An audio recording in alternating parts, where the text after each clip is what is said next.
बऱ्याच कमी लोकांना हे माहीत असेल की शबरी मातेचा जन्म हा कोजागिरी पौर्णिमेच्या दिवशीचा आहे. तर ह्या निमित्ताने आपण तिचं आज जीवनचरित्र बघणार आहोत. शबरीचा जन्म शरद पौर्णिमेला झाला. शबरी कोण होती? कोणी म्हणजे ती शबर राजाची कन्या होती. कोणी तिच्या वनवासी भिल्ल समाजाची असण्यावर भर देतात. कोणाला मातंग ऋषी समोर आध्यात्मिक आस पूर्ण करण्यासाठी गुरु उपदेश घेणारी शबरी भावते. तर कोणाला आपल्या दैवताला जे आहे ते प्रसंगी उष्टी बोरे देऊनही समर्पित होणारी शबरी आठवते. मलय पर्वतावर भिल्लाच्या कुळी शबर राजाच्या पोटी एक मुलगी जन्माला आली. तिचे नाव शबरी. पाहता पाहता ती 8 वर्षाची झाली. आपल्याच कुळातील एका मुलाशी तिचे लग्न जुळविण्यात आले आणि लग्नाची तयारी सुरू झाली. लग्नाच्या मेजवानीसाठी बकऱ्यांची पिल्ले आणण्यात आली. त्या सर्व कोकरांना बाबळीच्या फांद्याचे कुंपण करून त्यात ठेवण्यात आले. त्यातील काही पिल्ले बाहेर येत असत आणि त्या पिल्लांबरोबर ती लहानशी शबरी खेळत असे. त्या पिल्लांचा तिचा इतका लळा लागला की ती जेवण करायचे विसरून जाई. तेव्हा तिची आई रागावून तिला म्हणाली, किती वेळ त्या कोकरांशी खेळतेस, घे खेळून. उद्या ती मेल्यावर कोणाशी खेळशील? शबरी म्हणाली, उद्या तीही मरणार. आई म्हणाली, अगं तुझ्या लग्नात मेजवानीसाठी आणली आहेस ती सर्व पिल्ले, त्यांचा उद्या बळी जाणार आहे. आईचे हे शब्द ऐकल्यावर शबरीचे अंतःकरण कळवळले. ती म्हणाली, आई यांना मारणार? छे छे. आई म्हणाली, का नाही मारायचं? आपला कुळाचार कुळ धर्म त्यांचा बळ देऊनच आपल्या देवता प्रसन्न होतील आपल्यावर. शबरी आईला म्हणाली, देव कार्याच्या नावाखाली राक्षसी कृती आहे ही. बघ आई, ती लहानगी पिल्ले कशी दीन होऊन पाहत आहेत. ही सर्व हरीची लेकरे आहेत. एकाच्या कुळासाठी दुसऱ्याचा बळी का द्यावा? तिला काही सुचेना. यांचा जीव वाचवायला असेल तर एकच उपाय तिला दिसू लागला, तो म्हणजे लग्न न करणे. त्याच दिवशी मध्यरात्री उठून तिने सर्व कोकरे सोडून दिली आणि ती स्वतःही निघाली. मलय पर्वतावरून मजल दर मजल करीत इकडे सकाळी तिची शोधाशोध सुरू होणार हे तिला माहीत होते. तेव्हा दिवसा ती एखाद्या उंच झाडावर जाऊन बसत असे आणि शोधणारी माणसे पुढे निघून गेल्यावर त्यांच्या मागून ती रात्रीचा प्रवास करीत असे. असे करीत करीत ती गोदातीरी आली. तिथे पोचल्यावर तिला सुंदर असा आश्रम व पर्णकुट्या दिसल्या आणि इथेच आपण राहावं असं तिला वाटू लागलं. तो आश्रम होता मातंग ऋषीचा. तिला असे वाटले, आपल्या हीन कुळामुळे आपणास इथे थारा मिळणार नाही, म्हणून तिने आश्रमाबाहेर एका झाडावर आश्रय घेतला आणि तेथून ती आश्रमाची दिनचर्या पाहत असे. सर्व आश्रमवासी भल्या पहाटे गोदावरीवर स्नानास येत. ते सर्वजण ज्या मार्गाने स्नानास जात तो मार्ग तिने पाहून ठेवला आणि दुसऱ्याच दिवसापासून रात्री तो मार्ग झाडायला तिने सुरुवात केला. दिवसेंदिवस पायाखालची दगडादुगडाची काट्याकुट्याची वाट मऊ व्हायला लागली.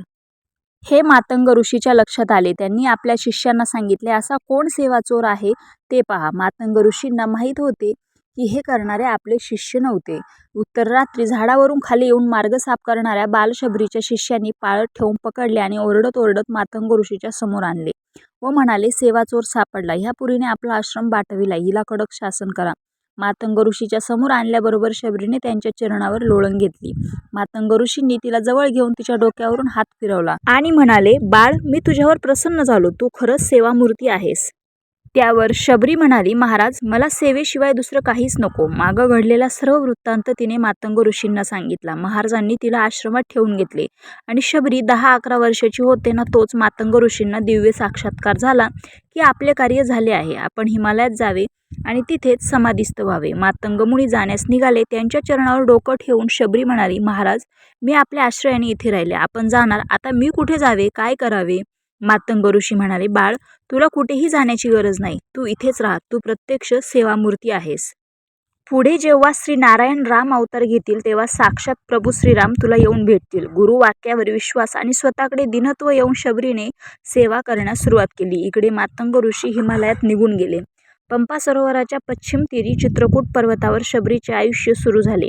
ती बालशबरी तारुण्यामध्ये प्रवेश करती झाली आणि विचार करता तिचे असे लक्षात आले की प्रभू श्रीराम येतील असे गुरूंनी सांगितले खरे, पण ते कधी येतील हे विचारायचेच राहून गेले. तेव्हा आता जोपर्यंत प्रभू भेट होत नाही तोपर्यंत आपण या आश्रमात सेवा करत राहिले पाहिजे.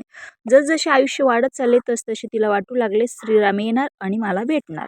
पण अजून प्रभू श्रीरामांचा जन्म अयोध्येत व्हायचा होता. तिच्या मनाला प्रभू भेटीचा छंद लागला होता. तिला असे वाटे की आज प्रभू येतील. या विचारात ती जगाला विसरून गेली होती. प्रभाती उठावे, मातंग ऋषीचा मार्ग ती हाताने झाडत होती. पण महाराजांनी ज्या प्रभू भेटीचा उपदेश केला त्या प्रभू श्रीरामांचा मार्ग ती हाताने झाडत नव्हती, तर ती स्वतःचे केस मोकळे सोडत असे. ते पुढे घेत असे व कमरेत वाकून त्या सर्व केसांनी ती त्या आश्रमाच्या सर्व मार्ग झाडून काढत असे. कमलपुष्पासमान प्रभू श्रीरामांच्या चरणांना खडे टोचतील म्हणून मी त्या मार्गातून त्यांना दूर काढत असे. हातात जपमाळ घेऊन ती मार्गात वाट पाहत बसत असे. उजाडणाऱ्या प्रत्येक दिवशी तिचा हाच नित्यक्रम असे. दिवसामागून दिवस लोटले, वर्ष लोटली. बालवयातील शबरी तारुण्यात आली. आता आयुष्याची संध्याकाळ व्हायला सुरुवात झाली. आता तिच्या सुंदर केसाचा आंबाडा झाला. अंगावर सुरकुत्यांचे जाळे चढले. डोळे अधू व्हायला लागले. कान बधीर झाले. शरीर थरथरायला लागले. पण रोजचा तोच नित्यक्रम आणि प्रभू भेटीची वाट पाहावी. आज येतील श्रीराम, आज नाही आले तर उद्या येतील श्रीराम. आजूबाजूच्या तपोवनातील लोकांनी तिचा हा नित्य कार्याकडे पाहून तिला वेडी भिल्लीन म्हणून संबोधण्यास सुरुवात केली. प्रभू श्रीराम नेमके कोणत्या दिशेने येतील हे माहीत नसल्याने ती 8ही दिशांचे मार्ग झाडत असे. आता तिचे शरीर थकायला लागले. आता तिला हातात जपमाळ घेऊन बसता सुद्धा येईना आणि म्हणून आश्रमाच्या अंगणात श्रीरामांच्या स्वागताची सर्व तयारी करून ठेवून ती तिथेच अंगणात पडून राहत असे. परंतु हातातील जपमाळ पडल्या पडल्या चालू असे आणि असे हे वृद्ध जीर्ण झालेले शबरीचे शरीर पडलेले पाहिल्यानंतर त्या जंगलात असलेल्या कावळ्यांना असे वाटे की हे प्रेतच आहे आणि त्या कावळ्यांनी येऊन तिच्या शरीराला टोचा मारून तिचे मांस काढायला सुरुवात केली. तेव्हा म्हणावे, कागा अरे कागा. त्या शबरीने त्या कावळ्याकडे दिनवाणीन पाहावे आणि कागा सब कुछ खाइये, चुनचुन खाइये मांस, दो नैना मत खाइये प्रभू देखन की आस. एका राम भेटीशिवाय तिला दुसरा कोणताच छंद नव्हता. तेव्हा भाव पराकोटीला पोहोचला की भगवंताला यावंच लागला आणि भाग्याचा दिवस उजाडला. तिने 2 आकृत्या आश्रमाच्या दिशेने येताना पाहिल्या. मातंग ऋषींनी सांगितल्याप्रमाणे शबरी देखी रामजी गृह आहे. सरशीज लोचन बाहू विशाला, जटा मुकुट सिर उर परमाला. या 2 आकृत्या आश्रमाच्या दिशेने येताना पाहून ती प्रेतवत झालेली शबरी खडबडून उठून बसली आणि किलकिले डोळे बारीक करून पाहते तर त्यातल्या सावळ्या वर्णाच्या आकृतीच्या डोळ्यातील दयेचा सागर तिने पाहिला आणि ताबडतोब ओळखलं, हाच माझा प्रभू श्रीराम. याच्याशिवाय दुसरा राम असणं शक्यच नाही. अंगात चैतन्य संचारले आणि त्यांच्या चरणावर लोटांगण घातले. पूजनाची सर्व तयारी केली होतीच, पण त्याची गरज पडलीच नाही, कारण की तिच्या डोळ्यातून वाहणाऱ्या अश्रूच्या पुरानेच श्रीरामांचे चरण धुतले गेले. धन्य शबरी श्रीरामा लागली श्रीचरणे आश्रमा. प्रत्यक्ष श्रीराम माझ्यासाठी इथे आले या भावनेने ती सद्गती झाली होती. तिच्या मुखातून शब्द व्यवस्थित फुटत नव्हते. ती म्हणाली, माझ्या कुटीपर्यंत यायला तुला फार श्रम झाले असतील ना रामा. माझे त्रिविध ताप शांत केलेस. प्रभू श्रीरामांची पूजा झाली व प्रसाद म्हणून कंदमुळे, पक्व मधुर बोर, फळे तिने त्यांच्या पुढे ठेवली आणि स्वतः ती चाखून गोड तेवढी प्रभूंना देत होती. तेव्हा सौमित्र म्हणजे लक्ष्मण शंकेने तिच्याकडे पाहू लागला. त्यावर ती म्हणाली, ही फळे उष्टी नव्हेत सौमित्र, ती अभिमंत्रित आहे. हात जोडून थरथर कापत ती उभी राहिली आणि रामचंद्रांना विचारले, प्रभू मी आता तुमचं स्तवन कसे करावे. प्रभू श्रीराम म्हणाले, याची आता काहीच गरज नाही. ज्या भक्तिमार्गाने तू गेलीस तेव्हा आता माझे स्तवन करण्याची काहीच गरज उरत नाही. श्रीरामांनी तिला 9विधा भक्तींचा उपदेश केला. सत्संग कर, माझ्या कथेच्या ठिकाणी आनंद घे, सगळ्यांशी प्रेमाने वाग, सर्व जग विष्णुमय आहे अशी दृष्टी ठेव. अशा प्रकारे भक्तीचे 9 प्रकार सांगितले आणि भगवान म्हणाले, यापैकी एक जरी भक्ती केलीस तरी तू माझ्याजवळ येऊन पोहोचशील. भगवंतांना माता शबरीची स्तुती करायची होती, तिने ती करून दिली नसती. म्हणून हा सगळा 9विधा भक्तींचा उद्देश करून झाल्यावर रामराया शबरीला म्हणतात, शबरी ह्या 9वी भक्ती तू केल्या आहेस, तू धन्य आहेस. शबरी माता म्हणाल्या, प्रभू तुमचे दर्शन होणे हेच माझ्या आयुष्याचे कार्य होते. आता ते झाले, माझे कार्य झाले. आणि माता शबरीने रामरायाकडे पाहिले, आपले आसन दृढ केले. निघाले.